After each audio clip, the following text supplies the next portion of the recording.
Hello friends, hi. இன்னைக்கு நம்ம பொரி உருண்டை எப்படி செய்யறதுன்னு பார்க்கலாம். எவ்வளோ நல்லா கிறிஸ்பியாக வந்திருக்குது பாருங்க. பொரி உருண்டை செய்யறதுக்கு இந்த கப்பில் 2 கப் பொரி எடுத்துக்கலாம். பொரி ஃப்ரெஷ்ஷாக வாங்கியிருந்தாலும் நம்ம அடுப்பை சிம்மில் வச்சு 2 நிமிஷம் வறுத்துக்கலாம். பொரியை 2 நிமிஷம் வறுத்தாச்சு. நல்லா பொரி கிறிஸ்பியாக வந்துருச்சு. அடுப்பை ஆஃப் பண்ணிடலாம். வறுத்த பொரியை ஒரு பவுலுக்கு மாற்றிக்கலாம். பொரி உருண்டை செய்ய பாகு காய்ச்சிக்கலாம். இந்த கப்புக்கு 2 கப்பு பொரி எடுத்தேன். 1/2 கப்பு பாகு வெல்லம் எடுத்துருக்கிறேன். இதை பாத்திரத்தில் சேர்த்துக்கலாம். 1/4 கப்பு தண்ணி சேர்த்துக்கலாம். அடுப்பை ஆன் பண்ணி சிம்மில் வச்சு கிளறி கொடுத்துக்கலாம். வெல்லம் நல்லா கரையட்டும். வெல்லம் நல்லா கரைஞ்சிருச்சு. அடுப்பை ஆஃப் பண்ணிடலாம். வெல்லத்தில் தூசி இருக்கும், வடிகட்டிக்கலாம். அடுப்பை மீடியம் ஃப்ளேமில் வச்சு வெள்ளைப்பாகை கிளறி கொடுத்துக்கலாம். பாகு பதம் செக் பண்ணிக்கலாம். கொஞ்சமாக பாகு எடுத்து ஒரு கிண்ணத்தில் தண்ணி வச்சு ஊற்றிக்கிறேன். கொஞ்சம் ஆறட்டும், நம்ம பார்க்கலாம்.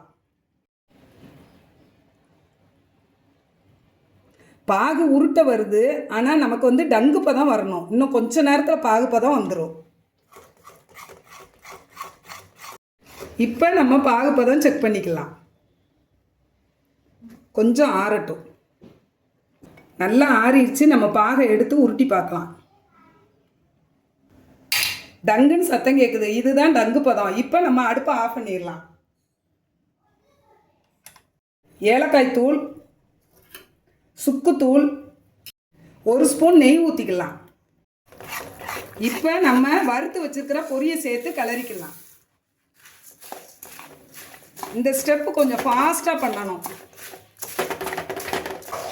வெள்ளைப்பாகு எல்லா பொரியிலையும் கோட் ஆகிற மாதிரி நல்லா கிளறி கொடுத்துக்கிடணும்.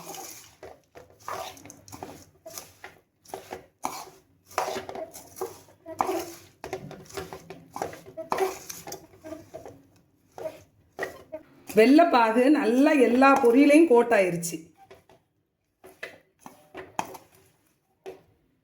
கையில் கொஞ்சமாக அரிசி மாவு போட்டு நல்லா இந்த மாதிரி தடவிக்கலாம். சூடாக இருக்கும் போதே நம்ம கொஞ்சத்தை எடுத்து இந்த மாதிரி உருண்டை பிடிக்கணும். நல்லா விரலை வச்சு அமுக்கி கொடுத்து பிடிக்கணும். நல்லா இந்த மாதிரி அமுக்கி கொடுத்து பிடிக்கணும்.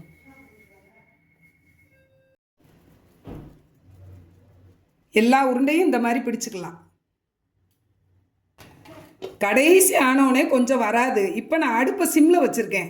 சிம்மில் வச்சு லேசாக ஹீட் பண்ணால் இந்த மாதிரி வந்துடும். இப்போ நம்ம உருண்டை பிடிக்கலாம். எல்லா பொரியமும் உருண்டை பிடிச்சாச்சு.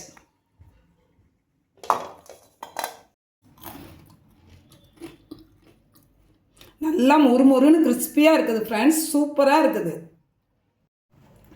இந்த மாதிரி செஞ்சு ஜிப்லாக் கவரில் ஸ்டோர் பண்ணி வச்சுக்கிட்டு கிட்ஸு கேட்குறப்ப ஒன்றா எடுத்து கொடுத்தா விரும்பி சாப்பிடுவாங்க.